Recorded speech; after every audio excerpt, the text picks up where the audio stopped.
আলাইকুম। আমার নাম শৌখিন। আমি একটি কবিতা বলবো।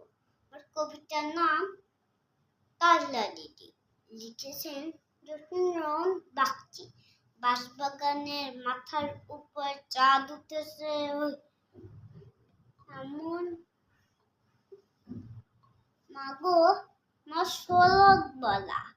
কাজলা দিদি কই পুকুর ঢালে লেবুর তলে থুকায় থুকায় জোনাই চলে। ফুলের গন্ধে ঘুম আসে না, একলা জেগে রই মাগো মা কোলের কাছে।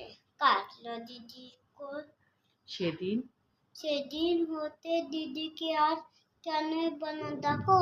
দিদির কথায় আঁচল যে মুখটি কেন ঢাকো।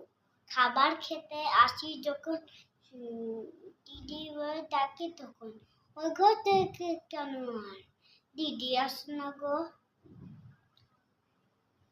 বলো মা দিদি কোথায় গিয়েছে? আসবে আবার কলবে। কাল যে আমার নতুন ঘরে পুতুল বিয়ে হবে। দিদির মতন ফাঁকি দিয়ে আমিও যদি লুকোয় গিয়ে তুমি তখন একলা ঘরে কেমন করে রবে। আমিও নাই দিদিও নাই কেমন মজা হবে। ভুঁই চাপাতে ভরে গেছে শিউলি গাছের তলে। মারাস না কুকুরটাকে আনবি যখন জল। ডালিম গাছের ফাঁকে ফাঁকে বুলবুলটি লুকিয়ে থাকে। পুরে তুমি দিও না মা শীতে গিয়ে ফল। দিদি এসে শুনবে যখন বলবে মা বল।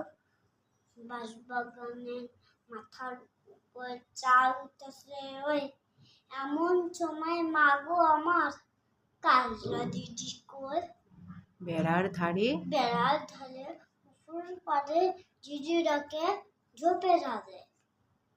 লেবুর গন্ধে ঘুম আসে না, একলা জেগে রয় মাগো। রাত হলো মাগো আমার দিদি আমার কাজলা দিদি কই। ধন্যবাদ।